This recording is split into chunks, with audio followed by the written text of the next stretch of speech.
فضیلت ہے اگر میں آپ کو جیسے معصوم کا فرمان ہے کہ اگر ہم نے اپنے چاہنے والوں کو فرش عذاب پہ بیٹھنے کا ثواب بتا دیا تو وہ ساری زندگی فرش عذاب پہ بیٹھے رہیں گے. تو درود پڑھنے کی بھی بہت فضیلت ہے, پوری تقریر ہو سکتی ہے درود کی فضیلت پہ. تو بابا سے بلند صلوات پڑھی آل محمد کے بارے میں.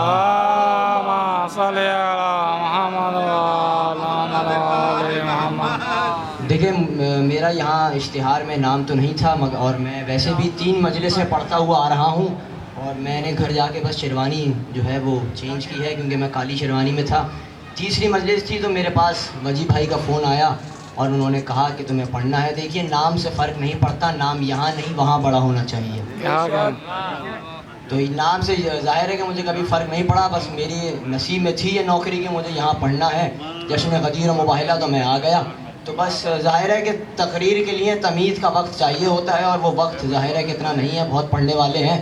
میں بس 2 جملے ثواب کی نیت سے مولا علی کی بارگاہ میں اور پھر مباہلے کا ذکر کروں گا. بس 2 جملوں کی زحمت اور پھر میں مباہلہ پڑھوں گا. ایک بابا سے بلند صلوات پڑھیے تاکہ پھر آپ کو میں تقریر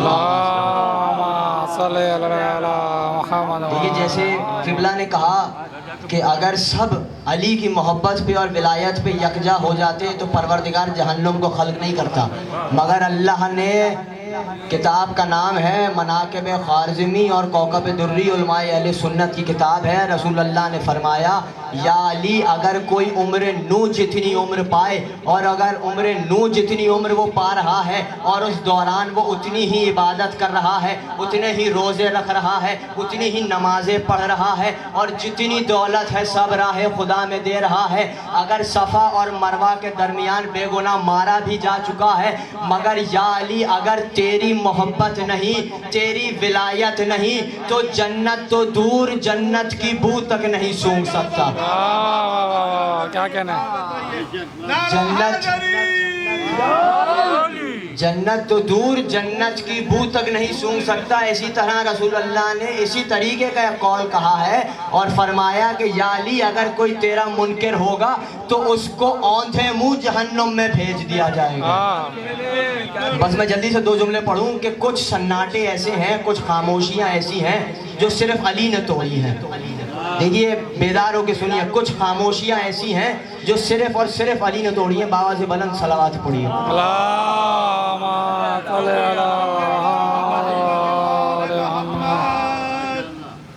مومنین اکرام, ہمارے درمیان اس وقت کے صدر ذی وقار خطیب اہل بیت علامہ باقر حسین صاحب تشریف لا چکے ہیں. میری گزارش کی تفضیل میں تشریف لیں.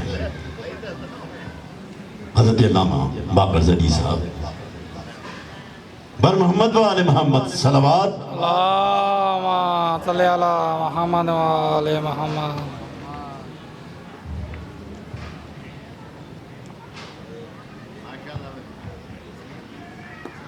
بارہ دیگر صلوات. اللہم صلی علی محمد و آل محمد. میں عرض کر رہا تھا کہ کچھ سناٹے, کچھ خاموشیاں ایسی ہیں جو صرف علی نے توڑی ہیں کہ 2 بھائیوں سے دین چلا ہے اور 2 بھائیوں نے دین کو کامل کیا ہے. رسول نے کہا کون ہے میری مدد کرنے والا؟ دعوت ذوالعشیرہ میں رسول نے پکار کے کہا آج جو میری مدد کرے گا میں اسے اپنا خلیفہ, اپنا جانشین بناؤں گا. 12 برس کے علی آگے بڑھے, کہا یا رسول اللہ میں آپ کی مدد کروں گا, میں ایک پتھر بھی آپ کو کھانے نہیں دوں گا, جتنی بھی جنگ ہے میں آگے بڑھوں گا. سب خاموش تھے, فقط علی آگے بڑھے. تو رسول نے جو وعدہ کیا تھا وہ 18 ذی الحج کو پورا کیا, علی نے بھی اپنا وعدہ پورا کیا. رسول نے کہا کون ہے جو بدر کے کنویں سے پانی نکال کے لائے؟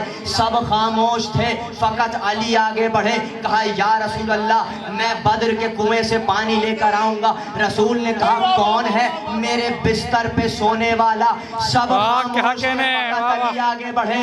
کہا یا رسول اللہ میں آپ کے بستر پہ سوؤں گا, کیا میرے سو جانے سے آپ کی جان بچ جائے گی؟ یا علی بس سو جاتے, یہ جملہ کہنے کی کیا ضرورت تھی کہ کیا جان بچ جائے گی؟ جملہ آپ کے حوالے. علی کہیں گے دنیا کو بتانا تھا کہ بستر پہ سونے سے جان بچے گی, ساتھ جانے سے جان نہیں بچے گی.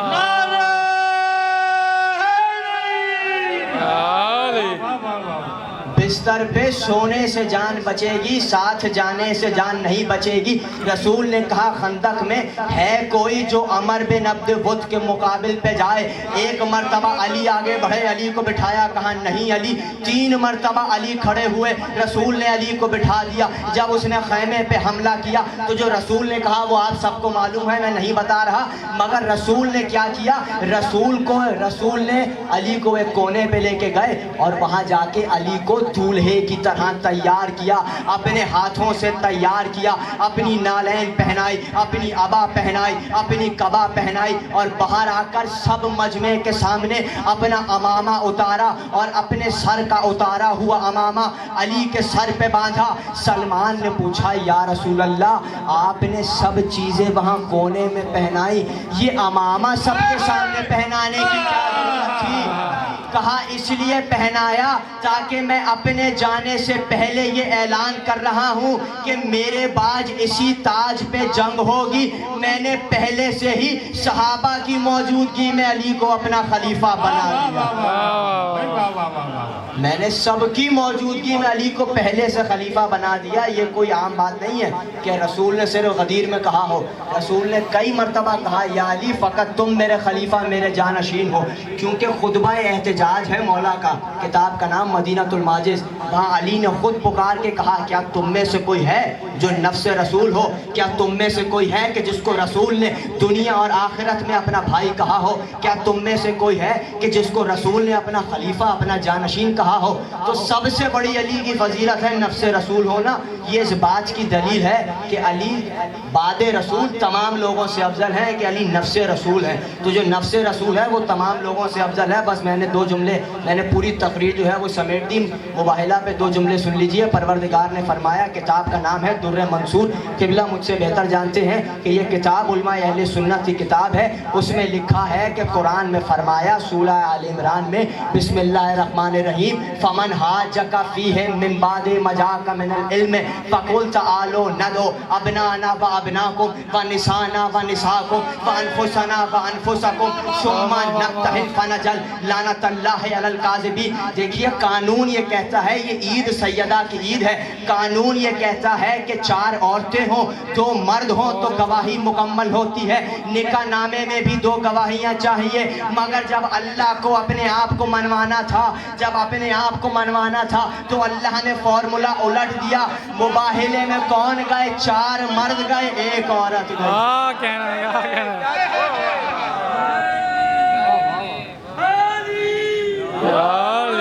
مباحلے میں کون گئے؟ 4 مرد گئے، 1 عورت گئی۔ جملہ آپ کے حوالے کر دوں، جملے کو محفوظ کیجئے گا کہ شہزادی کی 1 گواہی، سیدہ کی 1 گواہی 3 امامت اور 1 نبوت کے برابر کی گواہی تھی۔ سیدہ کی 1 گواہی 3 امام اور 1 نبی کے برابر۔ دیکھیے قرآن میں جس طرح جو ترتیب ہے وہی جو میں نے آپ کو کتاب کا نام بتایا در منصور، علماء اہل سنت کی کتاب کیا ہے؟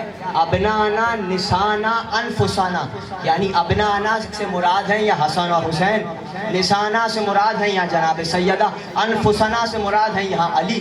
در منصور کتاب میں یہ جملہ ہے کہ رسول نے 2 طریقے سے روایت ہے کہ 2 مختلف طریقے ہیں، اور روایت ایسے ہے کہ پہلی روایت ہے کہ 1 مرتبہ رسول نے حسن کا ہاتھ تھاما اور حسین گود میں، ایک یہ روایت ہے بیچ میں سیدہ اور اس سے پیچھے علی، یعنی سیدہ کا پردے کا اہتمام ایسا ہے کہ نبوت اور امامت کے حصار میں فاطمہ چل رہی ہے، نبوت اور امامت کے حصار میں فاطمہ زہرا کی سواری جا رہی ہے۔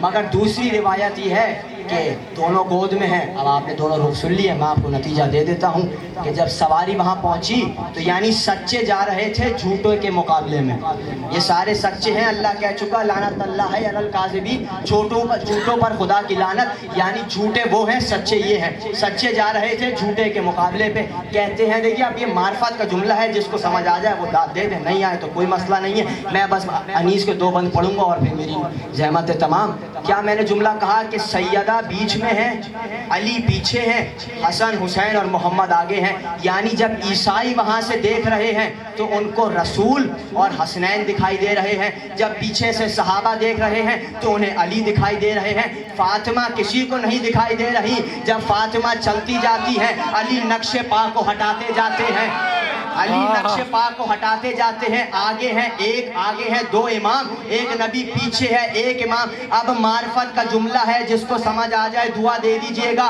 کہ اگر جناب سیدہ ایک قدم آگے بڑھائیں تو نبوت کی صف میں آ جائیں، ایک قدم پیچھے ہٹائیں تو امامت کی صف میں. کیا کہنا ہے، کیا کہنا ہے. سلامت رہیے بابا. ایک قدم کا فاصلہ ہے. دیکھیے انیس کہہ چکے سیدہ کا تقابل کائنات میں کسی عورت سے نہیں ہے. واحد ہے کہ جو شادی سے پہلے رہی رسالت کے حصار میں، شادی کے بعد رہی امامت کے حصار میں. کوئی دوسری عورت نہیں ملے گی. آپ کہیں گے نہیں بہت سی عورتیں ہیں، بے شک ہیں، بی بی زینب ہیں، جناب ام البنین ہیں، مگر سب امامت اور رسالت کے حصار میں تو رہی ہیں. مگر انیس اس طرح کہہ رہے ہیں کہ کسی کو یہ شرف نہیں ملا کہ کسی کا باپ جو ہے وہ رسول ہو اور شوہر امام ہو. یہ فضیلت کسی کے پاس نہیں ہے، فقط سیدہ کے پاس. وہ آپ کے حوالے میں بند کر رہا ہوں. انیس نے کہا اللہ رے فاطمہ کی بزرگی زہ شرف، بابا ملا تو فخر رسولان ما سلف، شوہر ملا امیر عرب اور شہ نجف، اللہ نے حسین و حسن سے دیے خلف. ارے دونوں امام خلق کے حاجت رواں ہوئے، مشکل کشا کے بیٹے بھی مشکل کشا ہوئے. کیا کہنا ہے. مشکل کشا کے بیٹے بھی مشکل کشا ہوئے. آخری چار مصرے دیکھیے. ہم نام لے لیتے ہیں، ہم نے کہہ دیا سیدہ یا جناب فاطمہ الزہرا، ہم نے بہت احترام سے نام لے لیا. انیس کچھ اور کہہ رہے ہیں، نام ایسے نہیں لینا. نام کس طرح لینا ہے میں آپ کو بتا رہا ہوں. انہوں نے کہا کاغذ پہ پہلے سورہ مریم کو دم کروں، کاغذ پہ پہلے سورہ مریم کو دم کروں، تب فاطمہ کی عصمت و عفت رقم کروں. کیا کہہ رہے ہیں. اب نام کیسے لینا ہے؟ آخری دو مصرے نام کیسے لینا ہے؟ ہاں اے زباں